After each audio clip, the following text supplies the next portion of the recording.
Again, if you're wondering, that's Alamao. Assuming you can hear him. Team One are a very young squad, and they committed a couple rookie errors on console. They got a little bit ahead of themselves, and they got punished for it by the more dominant and older experienced team of Empire who have been here before. Yet still, if you were in this room and you took one quick glance over to the bench upon which Team One are currently sitting, you would not think that they just ended up with that map ending that way. Now, the rest of the team might have come back, but Neskin is the one to watch, because that misplay on his part can haunt you for the remainder of the series. If he's not capable of bouncing back almost immediately, then you know that it's impacted him, and it is very much in his head, rent-free. But let's get into Villa. We've got the operator bans up on your screen. Hibana and Thatcher are both to go. You talked about standard bans, and well, Team One is going to ban Smoke again, Michael. Do you have any immediate thoughts here on this? I get it. On Villa, it's not as bad. To straight up, go and get it out there. Villa is not as bad as Consulate. Consulate's always been one of those maps where there are a lot of places you can plant that are far removed from the rest of the defenders, so it's hard for you to deny. Indirectly, you need that smoke. So Villa, number one, is better for Tachanka, in case that happens to be your plan. And number two, yeah, you can deny the plant in a lot of other ways. The C4s are much more practical here, not as much on Consulate, especially with that garage take. There's lots of alternatives. Oh, look at that. Speak of the devil and he shall appear. You talked about it. You said that he's a viable alternative. You got into some fighting on social media, though, about Tachanka. I mean, Doki, explain this. Doki was saying, that, like, he doesn't think that Tachanka is as good an alternative. And to be clear, he thinks that he's not as good as Smoke, which... duh, nobody's as good as Smoke at what Smoke does. He's the ultimate denial operator. That's not what I was trying to say, though. I was trying to say that don't go on Consulate, ban Smoke, if you don't have any alternatives. Like, if it's going to completely... Don't shoot yourself in the foot unless you have a crutch. That's what I was trying to say. There you go. Doki, your response? Nah, he can't. Thank you for coming out. That's unfair. That's, I mean... To be fair, anything else to say, Doki? It's unfair. You up here with the bully pulpit. He can't even fire back. Oh well. Round number one starting underway. Empire will spend the first 6 rounds of Villa on defense, and then the sides will swap, and then Team One will go on defense. Villa, characteristic of this map is that it is strong for the defenders. Go figure. Most of the maps currently in the map pool tend to skew towards the defense, so whether you start on attack or defense tends to have a disproportionate impact. Now, with that said, as defender-sided as a map like Villa might be, a Smoke and a Valkyrie ban could completely upend that, and we could in fact see a very attacker-sided map. So, look for Team One to have a bounce-back performance here. Neskin in particular needs to make the most of this and ensure that he is not still shooketh from the previous map. They shaketh and they shooketh, and they've put them down. Empire not able to get the first pick there. Neskin trying to challenge on the main stairs. Alamao with the assist. The nades unsuccessful. Empire not encouraging any, or rather encountering any damage as they continue to persist on site. This vertical play for Team One is going to be really important to the outcome of the round. If they're able to, leverage a pick, maybe with the skeleton key or with the nade, that could make all the difference in when they go for the actual hit on the site. Stun's going out to clear ADSs, nade's going out to clear out players. Dan is going to reassess this as the nade detonates, and there's Neskin with the first kill on Always. To try to show that he's still very much back in the game, and obviously his confidence is back as he is fighting all across this map. 2 big kills for Neskin to start things off with. Empire will trail. Shumiko launcher goes, and KDS looking for one as he sees a cross from above. The Tachanka's still there. Want to make sure that that fire doesn't do any damage to Scyther as they explode. The Molotov's right in front of him. Down below, JoyStiCK lurks, but Alamao is prepared and ready for him. Almost winning in that engagement, but JoyStiCK manages to get away. This Tachanka play is exactly what we saw from Space Station, and I think it was pioneered by them, if I'm not mistaken, and it's a good alternative to Smoke to hold that main staircase from a far removed position. Despite that, though, Empire are still down 2 players, so even though they do, yes, have very useful tools, they are in a position to lose this round if Team One just don't make any major mistakes. ShepparD watching an angle now will have a lot of work to be done as Scyther gets punished for it. JoyStiCK down below, he's also silenced, and Team One looking to make up for lost time right now as they get a flawless round to start the final map. Now, to give credit, of course, to what Doki's talking about, if that were a gas canister instead of a Molotov from Tachanka, then Tachanka's not getting pushed on that corner, and that's the difference between Smoke and Tachanka, and it's why Smoke is still a much more viable operator in terms of denial. Now, in general, when you're looking at this, those picks from below, I think, are probably the most important thing that came out of that round. I talked about how the vertical is going to be big for Team 1, and they didn't just like put a light vertical play on the board. They straight up, I think, 4 attackers downstairs trying to play from below, nades, skeleton keys, the lot. And it's worked quite well for them. They managed to get a pick on main stairs. They also managed, main stairs. I always get main and red confused because confusingly, red is in the middle and main is on the side of the building. So that's counterintuitive. Anyway, they managed to get a pick on main stairs. They follow that up with a shot into the site, and Empire, no answer back. The reason why they couldn't answer back, by the way, this is important, is that even though Empire tried, because when you're down on defense, you do need to get aggressive to get the kills back, depending on the site. Even though they tried, Team 1 were playing so entrenched on the vertical from below that it's really hard to push that. The flank watch was up. There was a lot of manpower for Team 1 downstairs. I mean, that is just... You're not going to get that kind of a push successfully as the defender. Oh, what a start for Team 1, and that's a statement for them, as there was no way to slow them down. The Tachanka obviously not working out the way they wanted to, and that experiment for Empire is short-lived. Empire will now go the North American route and bring Frost, an operator that sees it in abundance in North America, into the fray. Given that this is going to be a kitchen defense, as they're down on that bottom floor, once again, do not let those silhouettes confuse you, even though they are very similar. Not the same, very similar to the trophy statuary bomb site above. You want to be quick and get into this site and do some damage? Well, then Team 1 have the lineup just for that. Empire need to be prepared and ready for this. They hold a lot of control on that top floor and can prevent Team 1 from establishing a vertical presence. But the thing is that Team 1 have seen this type of defense from Empire before and decided to directly hit the site. Can very easily take advantage of the lowered numbers. No way. Oh my goodness, a frost mat kill. I believe the EUL casters call that a pog mat. And Lagonis is down for the count, but KDS is going to sprint right in. Wow. Flash goes out over his shoulders. ShepparD is the first to fall. JoyStiCK answers back, immediately gets out of there. Dan's Nitro Cell kills Scyther. Oh goodness, that's not what you want. Lagonis has been picked back up as JoyStiCK's Nitro Cell goes out. Plant going down, as always, will look to come in. Very easy kill for him with the Roni, but he needs to reload and be cautious of somebody aiming from behind. Down goes Always, so JoyStiCK will need to clutch out. Diffuser going down right in front of him. JoyStiCK running up. He gets the kill, but he doesn't know where the last remaining players are. They're in close pursuit, and he has to play ring around the rosy. Only JoyStiCK can hit those kinds of shots. Lagonis, now with just 20 HP, will be the one out duel as Levy's been downed. JoyStiCK looking for the secure as he's crawling away. More information being given to him. Lagonis and JoyStiCK in this 1v1. A tense moment, but Lagonis still has over a minute to go.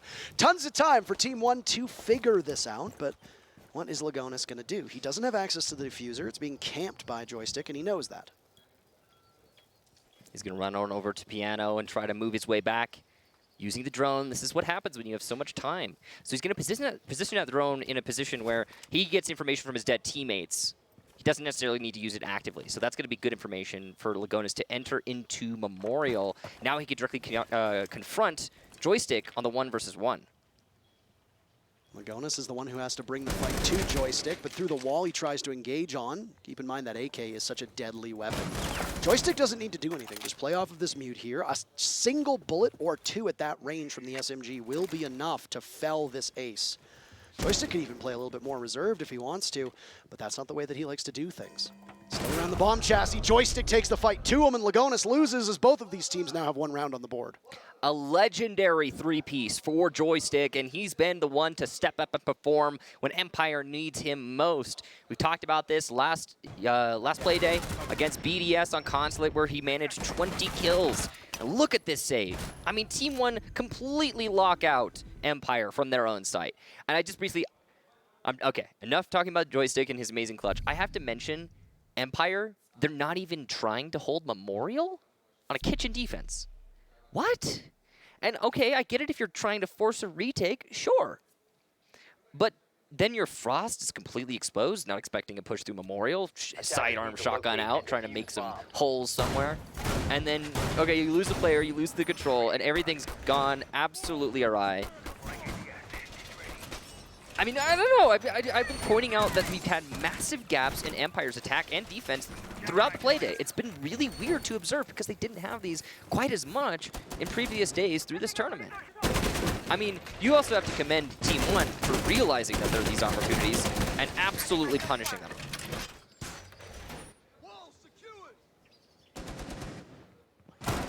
So, Empire on the roam south side of the building here. This is a trophy defense. Once again, the Tachanka is being brought. It's always cool to see. See what exact use they get out of him in this round. Though bringing the shield is super important as well, and you've also got one there for Alibi. So lots of options for Empire in terms of setting up extra lines of defense. And Dan's just going to try and delay as long as he can for these two roam clearers that are coming over on the study side of things.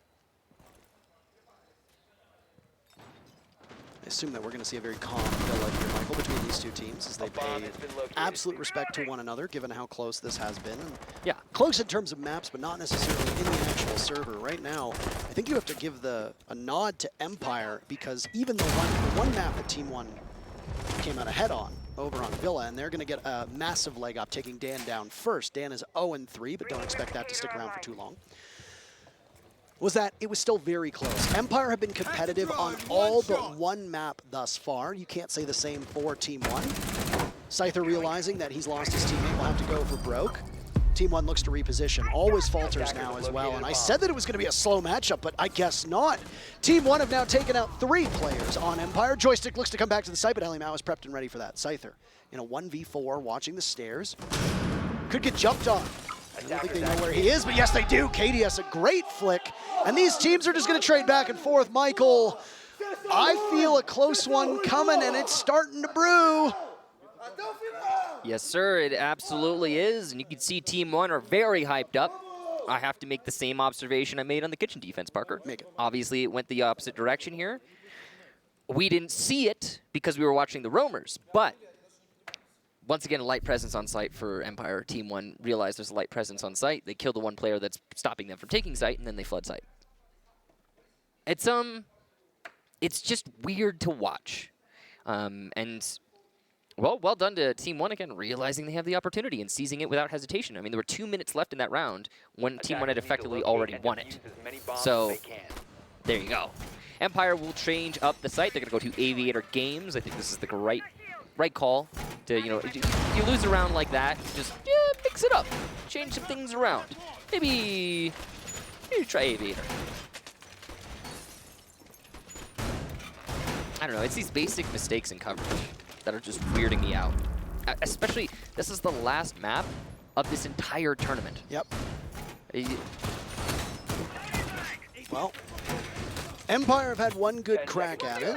Once again, this smoke ban coming in from Team One might be playing a disproportionate impact on Empire on this map. It did not pay dividends whatsoever on Consulate, but as you very wisely pointed out, Villa plays out extraordinarily different from the way that we see Consulate. Consulate's a very thin, very linear map that is a lot of repel play, a lot of exterior gun play. You get in, you plant, you get out. Villa, far more expansive. A sprawling map where you need to take map control either on the floor above or below on every single bomb site. The basement exists, though seldom used, unless for a deep lurk from a Caveira or a Vigil or a Pulse, or just a rotate from another operator. So there's a lot more flexibility on a map like Villa for players. It means that a smoke ban has a little bit more consequence. And it seems to be hurting Empire thus far, but we don't need to get too far ahead of ourselves. I'd actually say the opposite. I would say it has less consequence here than Consulate. Well, okay, what I mean is that it's hurting Empire more. Sure. Oh, a nice walk-in from KDS to take out Scyther. Opening duels so far for Team One. Well, they're looking pretty sharp. And taking out some important players, as there are 3 people on Empire who have yet to find the scoreboard. There's an opportunity for Dan and ShepparD to fix that, but Scyther will not be able to for the remainder of the round as he is dead. Really unlucky timing there for Dan. We actually saw Mao vault in there, and he would have been exposed, but no one was holding the angle.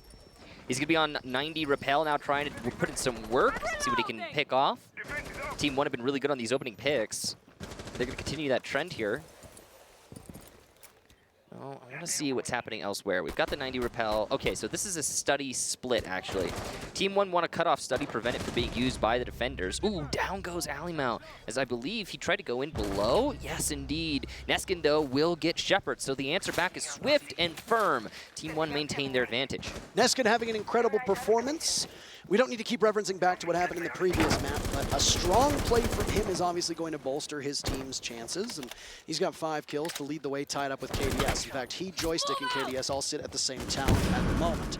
With the final minute to go, Team 1 are trying to take charge over towards 90, looking down Classical Hallway. On the stairs, not too far off, is Dan playing this angle. He gets droned out, and we'll go right back to the window. A grenade could get tossed in, but it won't land all the way. It's stopped by a magnet. Another goes out as well, and a drone swatted too. Down goes JoyStiCK as Neskin picks up his 6th kill and his double in the round. Right now, Team 1 are very firmly in the driver's seat here on an attacker-sided Villa. Dan gets punished for it, and Always will have to be the one to hold on, but he won't. A 3K for Neskin. What a performance. And Team 1 are up 3. Absolutely, we talked about that smoke ban, and we will continue to come back to it time and time again. 7 kills for Empire. Right now, nowhere near good enough through 4 rounds. Less than 2 kills a round. Yeah, that's... Neskin.oNe has 7 kills, by the way. Attackers need to locate and defuse bombs. It's really rough for Empire right now. They are... they're in a bad spot. Now, I think it might be different when we switch halves, to be fair. Empire go on to attack. That's going to change things up.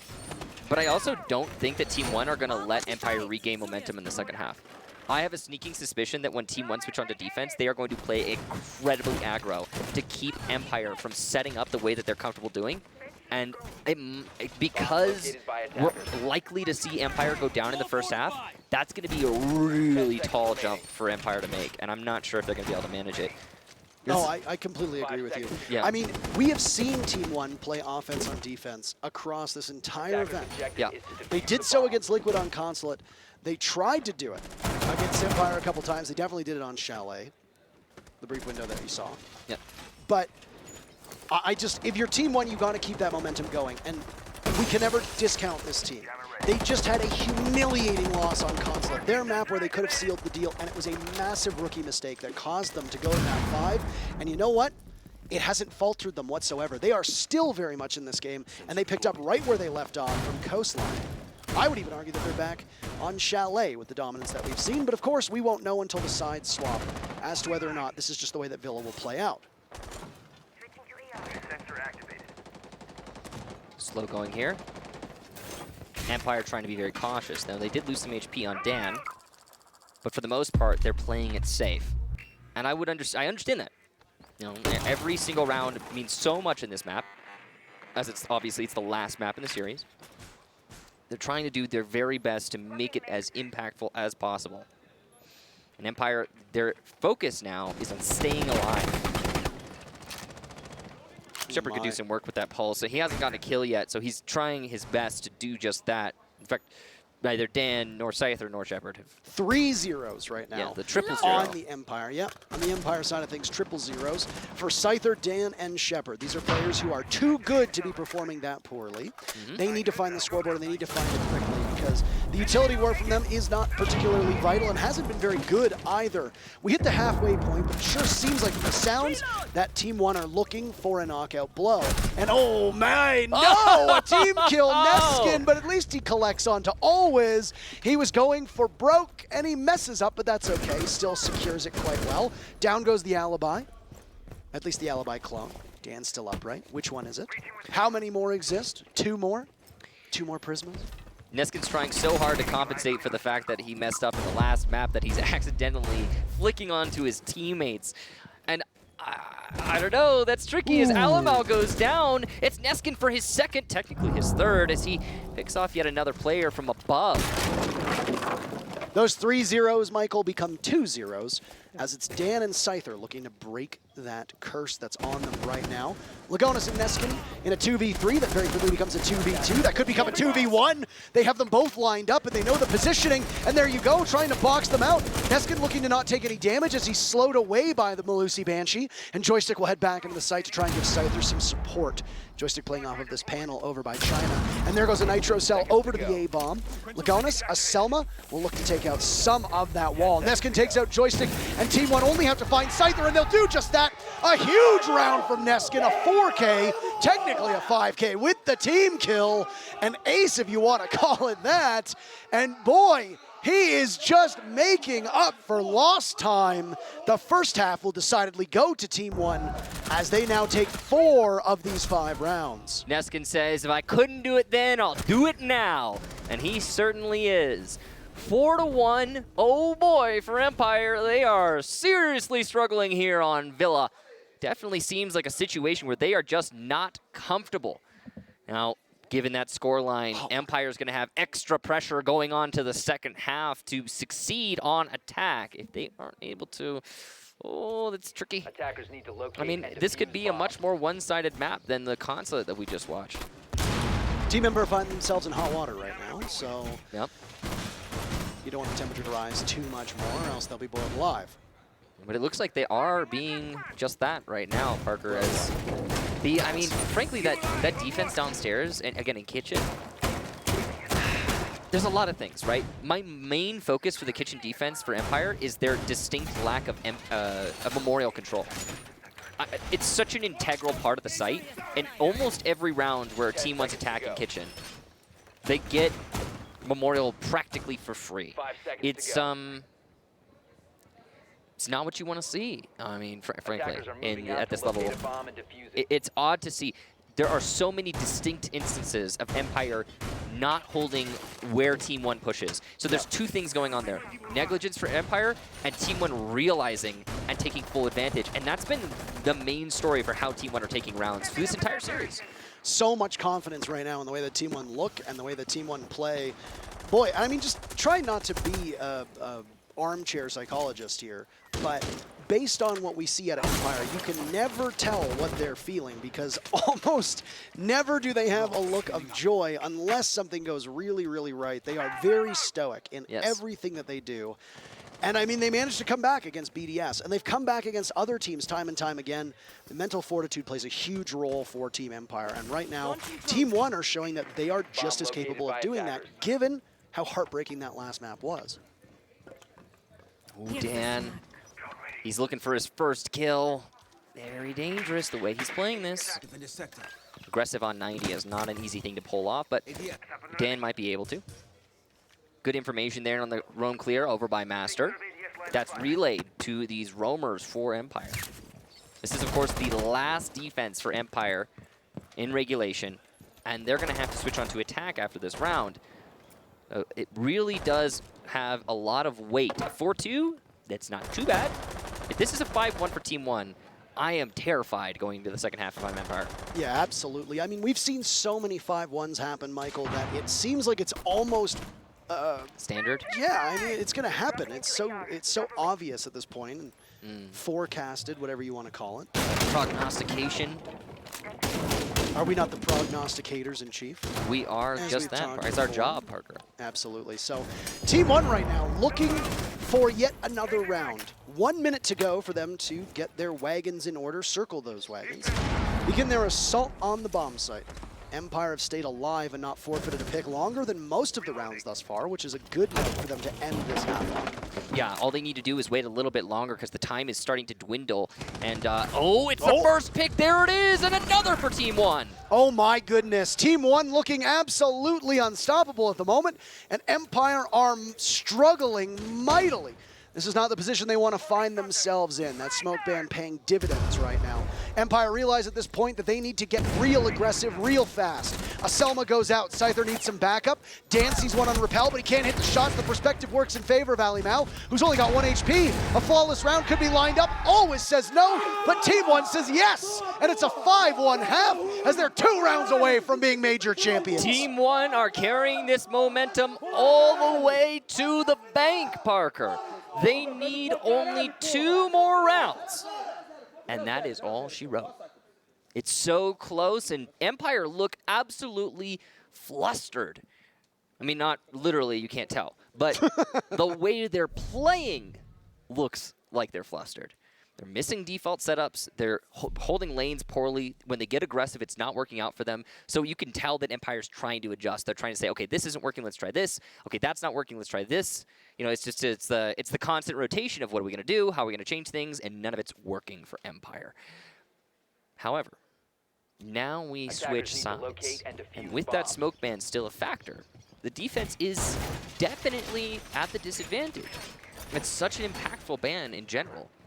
The question is, can Empire rally from this deficit? Because it's not just one in terms of the round count, but you've got to be frustrated right now based on how decisive that first half was. I mean, Empire took their time out at the tail end of the 4th round. Empire are notorious for not taking rounds, but also taking them later in the map. The fact that it took Empire only 4 rounds to call a stop, that suggests that they know that things are very wrong. And I mean, that smoke ban is obviously going to have huge impact here. Now, because it was banned out by Team 1 and they brought out the Tachanka, this was something that you were hypothetically talking about in the previous map. You said, well, why don't Team 1 run the Tachanka? Well, now it looks like they're going to do just that. Right. And it might have just been a map too soon for them. Yeah, I mean, Tachanka is obviously not as good as Smoke at what he does, but he's better than nothing. You don't have any denial. You don't have any way to stop somebody from pushing a lane. That does present an issue. And to be fair to Team 1 in this instance, they're just straight up winning their fights. So it might not actually be as essential for them as it would have been for Empire, who, I mean, they still have 2 donuts and a breadstick. Yeah. Might as well be a full bakery here for Team Empire. It seems like that's what they're getting into. Isn't Cafe JoyStiCK part bakery? Yes, it is. It absolutely is. So there you go. Coincidence? I think not. Empire, obviously, are currently almost on the edge. They have played so well throughout this tournament, and this would not be the result that they want, but you can literally never count them out. Team Empire are always fighting, no matter what. Yep. But I feel like so many teams before them. Team 1 just simply punishes even the best. The first bit of damage that had been done was to KDS. Other than that, there's really nothing else to show for it. Dan is on the Lion now, not Scyther. Scyther on the Giannis. There's been some juggling of roles here as they slowly but surely get ever closer to the bomb site. Technically speaking, you know, this is really impressive stuff from Team 1. We haven't talked enough about this, but they're a 2021 formation team, technically, as of being Team 1. So they're such a new roster, and they're such a young roster in terms of players. And seeing them go this far and potentially make that run, I mean, even if they were to throw right now, it would be incredible. Dan trying to challenge 90, and he's going to lose so much HP. Nate from below, and down goes Levy. This has been a good round from Empire so far. Tons of damage being done to these Team 1 players. They get the mirror window, but Levy will be recoverable as the Lord himself walks on over. Empire need to make sure that they are not falling victim to the clock, as there is a minute to go, and tons of times for those Shumika launchers and those Molotovs to be put to work. Given how low Dan's HP is, he will die if even the smallest portion of the flames tickle him, so he needs to be very wary of playing farther back. That's ShepparD's job to get in and get the diffuser planted, and they will just continue to shoot those Molotovs in the same spot, giving an upper hand to Team 1 based on the clock. Empire relocating, and they're in the site, in fact. They'll get the pick on to Neskin. That's technically the very first kill to go, but look for a fight back as there's KDS making some serious noise, and all of Team 1 are wiping them out. It's a jump in from JoyStiCK, but he's got so much work to do. With 10 seconds left, the diffuser is there, and nobody from Team 1 are going to give him a single inch. They don't need to do anything as he crosses right in the line of sight of Levy, and that's a knockout blow on the round. 1 round away from the championship for Team 1. And you can see the emotion clear for Team 1 on their faces. They are absolutely zoned in on this match. There was the potential that switching to the second half might give something to Empire. Maybe they'd just be better on attack. Maybe without the smoke, things will be different for Empire.